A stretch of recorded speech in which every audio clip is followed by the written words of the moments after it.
Join us once again as we dive into that black hole called the water cooler and find those little nuggets that America cannot stop talking about, which of course means we'll have the NCAA tournament in here somewhere. Welcome back. CNBC contributor and New York Times best-selling author Carol Roth joins us again. Hi, Carol. Hey, Ed, what's in the water cooler today? Well, let's see. Let's just go ahead and start right out at the top here. Do you have Kentucky in your bracket going to win the national championship, or are you going to be contrarian? What do you think? I'm always contrarian. As amazing of a role that Kentucky is on right now, I think it's going to be really, really difficult for them to win the entire tournament. The history says that teams that go on these kinds of streaks typically don't win the tournament, and they have really one of the toughest roads in the bracket. So I have a couple of different brackets, but I do not have them winning. Who's the champion? Go. Could be Wisconsin, could be Duke. Okay, so you're still kind of playing the good hand here, the good team. Sorry, you're not going for a big upset. All right, I got it. I'm not that much of a contrarian. I like to be educated about it, but I do think it's going to be very difficult for Kentucky. Indeed as well. All right, let's launch into a couple of other things here. Wait. You can't. What? You can't move up. Who do you have winning? I do not. I am not making out a bracket this year. No? I am not. I don't have the time to do it. I need to spend time looking at it. I don't have the time, so that's the God's honest truth. I've won two in the past, but I don't have it. Only if you do it well do you want to do a bracket. That's exactly right. I want to spend time on it, and I will not make the deadline by today, so I will not be able to have a bracket, which means I don't lose anything. There you go. Let's go ahead and launch into a few things here quickly. Donald Trump launching a presidential exploratory committee. With all due respect to Mr. Trump, because I love him. Really? Wait, I'm going to go back to you. Really? You love him? Oh, come on. Don's a great guy. He talks well. He's got some good stuff. I mean, come on. You take him with a grain of salt all the time. I mean, he has his moments, but come on. President? Really? A lot of grains of salt. I certainly think that this is probably another one of Mr. Trump's publicity campaigns. I cannot imagine that he actually goes through with it, although it probably would be ratings gold to see him in a debate format. So he may want to consider that.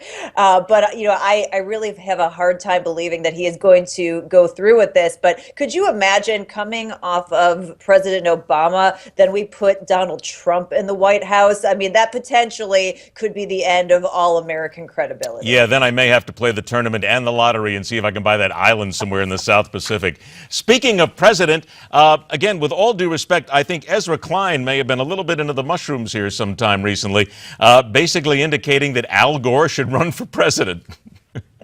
Well, it's funny. We talk about Trump, now we're talking about Gore. If you look at both sides, none of them really have a fantastic candidate, a clear-cut winner to hang their hats on. And I kind of feel like if you've ever wanted to run for president, 2016 is the year to just toss that hat into the ring, because there really isn't that great of an option. So, I mean, I could certainly see Al Gore throwing his hat in the ring. But, given the fact that he's so busy having invented the internet and all, I'm not sure if he would have the time to do it, but he's got a lot of baggage hanging around him too.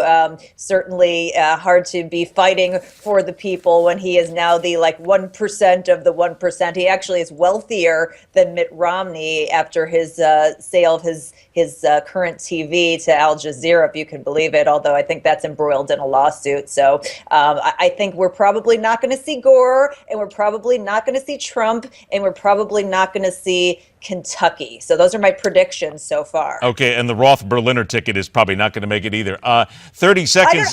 Actually, let's not discount that. I feel like if there was any year to do it, this is potentially our chance, Ed. So we should really give that some thought. You did notice, though, exactly how I positioned the ticket, because I was going to be a very smart man in that, because everybody would have said it would have been just a male-dominated thing if I would have said Berliner Roth. But I'll go with Roth Berliner. It's not a problem. I mean, I still get a plane. It sounds good.